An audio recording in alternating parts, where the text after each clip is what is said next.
Okay, welcome back. And on our latest episode of Deep Dive, my colleague Sajit Mangat caught up with the MFIN CEO and Director Alok Misra and CRISIL Intelligence Director Aniket Dani on the current state of the MFI sector in India. Let's listen into a slice of that very special conversation we had.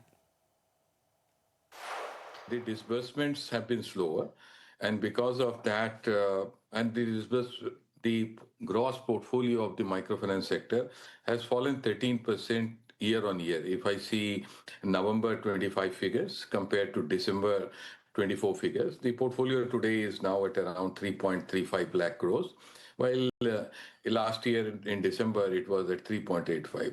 So the disbursements have been slow, and I will come to the reasons for that. But the critical aspect of recovery which we see is in the credit quality. And the credit quality has shown marked improvement. I was yesterday looking at the November figures, and I will just give you an example of September to November. Portfolio at risk 1 to 90 days for the sector, which includes all regulated entities, NBFC, MFIs, banks, etc.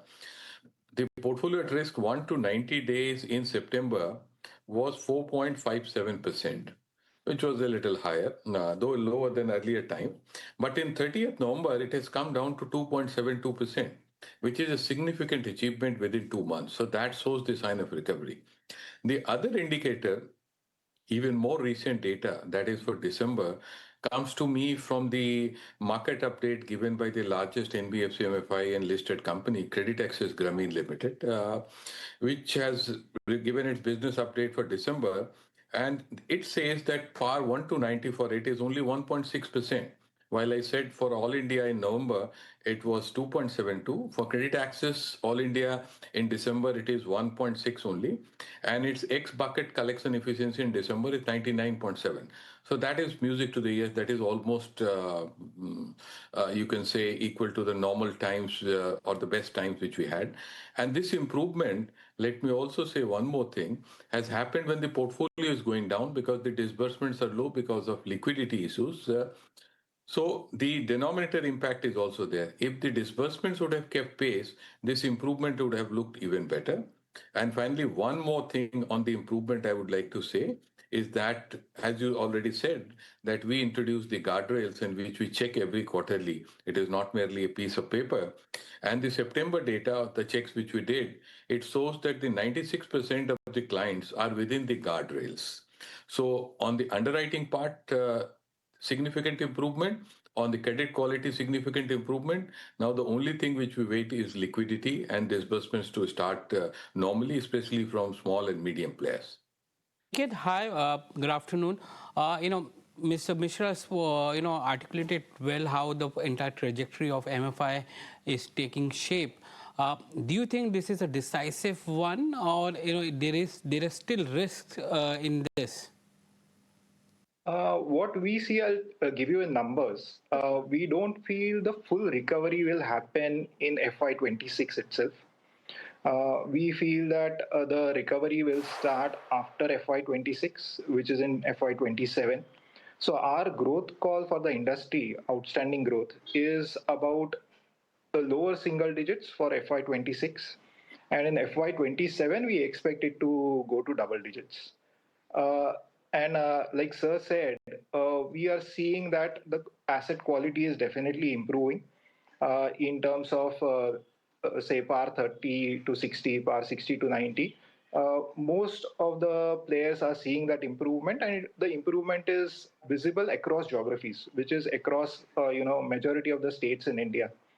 But what we also see is gross NPAs coming down next year, but that is because of the high write-offs that players are expected to do in FY26.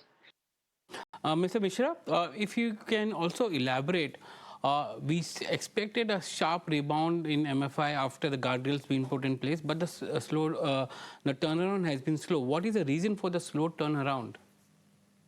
Well, the slow turnaround, I would not say it is a slow turnaround. It takes time. It has taken 6 to 8 months or 6 to 9 months, and the portfolio quality impacting a sector covering 7 crore borrowers. It is not a small set of borrowers. So 7 crore borrowers, it will gradually take time. And the other factor which I alluded to in my earlier response is the liquidity. The liquidity to the sector has fallen sharply. To give you an example, in the full year last year, that is 24-25, NBFC MFIs got around 95,000 crores of funding. In this year, half year figures are there. So it is around 31,000. Even if I double it for the annualized figure, it will be somewhere around 65,000, which is a 30% drop. So that has constrained disbursements. And when you constrain disbursements, of course, the recovery will be slow. And that is why we have been pushing for liquidity issues. But the point to be noted is that, which is very striking for me, is that despite slow disbursements, normally in a quarter, the entire sector would have expected to disburse around 85,000 crores, is now disbursing only around 60,000 crores. There also 30% fall. Despite that slowdown in disbursements, the credit quality is improving month on month. And the earlier point, which I think my fellow panelist Aniket talked about, write-offs. I think in case of NBFC MFIs, those are large companies who are under India's system of accounting and ECL provisioning they have taken. Already the major part of, I think, 80%, 90% provisioning has been taken out. But those who are still under the IREC norms, the provisioning will be a little later. That I agree. But I would not fully subscribe to the view that the recovery is very slow. It would have been faster if the liquidity would have been there, but what has happened is good enough for me. Aniket, the industry has, if I can use the term, shrink to heal itself through this entire process. But as Mr. Mishra mentioned, the issue is with respect to liquidity in the system. Do you think banks have the confidence now to lend again back to the MFI sector? I think if you look at the past trend, right, over say 15, 20 years and across the business cycles, it is clearly visible that every 4 or 5 years there has been some or the other event, either external or because of the say natural calamities, whatever it might be. But the industry has seen a dip. But if you also look at after that, there has always been a resilience with which the industry has come back. So I think it is a matter of time. And like Sir said, from whatever guardrails that MFIN has implemented, I think the portfolio quality going forward should be better than what has been in the past few years. Mr. Mishra, what will be the new playbook for sustainable growth for the MFI industry? For me, I think the playbook has already been set by us. That is the guardrails. So one continues to focus on underwriting. If liquidity comes, as and when it comes, the sector should not go gung-ho, but continue to focus on underwriting, continue to focus on responsible lending.